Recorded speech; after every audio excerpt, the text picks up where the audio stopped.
Assalamu alaikum wa rahmatullahi wa barakatuh. Among my favorite comments or interactions that I get from my social media posts or videos are comments by non-Muslims who get it.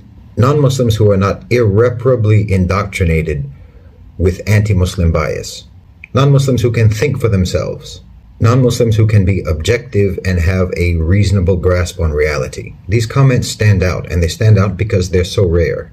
And I think that they're rare because of what you could maybe call non-Muslim privilege.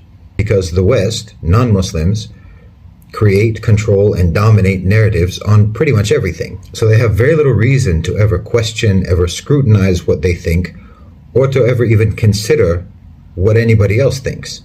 They are almost unavoidably blinded by hubris and a sense of unquestionable supremacy.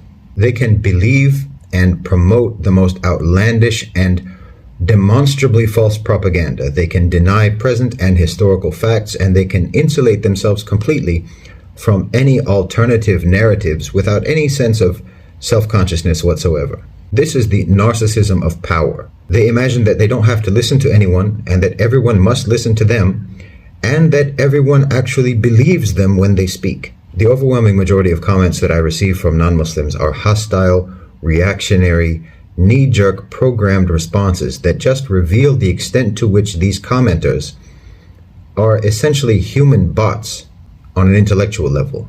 I mean, an amateur programmer could literally create an AI replicator for everything that they're ever going to say because it's so predictable for anyone who's even remotely familiar with Christian, atheist, Hindu, Jewish, anti-Muslim talking points.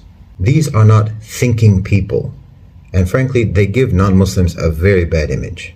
There are a lot of good non-Muslims out there, intelligent, decent, moral people, but unfortunately, extremism and Western supremacism has been allowed to flourish in their societies for a very long time, and it's dragging down their whole community. This is a problem only good non-Muslims can solve. They have to start holding each other accountable and reining in the extremists and reactionaries and Western supremacists among them. As I've said before, the Muslim world is poised to become the most important political, cultural, and economic influence on earth over the next several decades. Western and non-Muslim arrogance and animosity is not going to be a productive strategy for engaging with the world.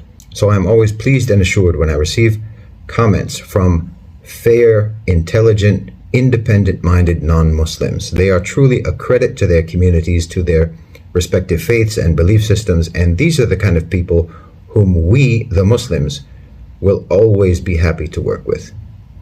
Jazakumullahu khairan wa assalamu alaikum.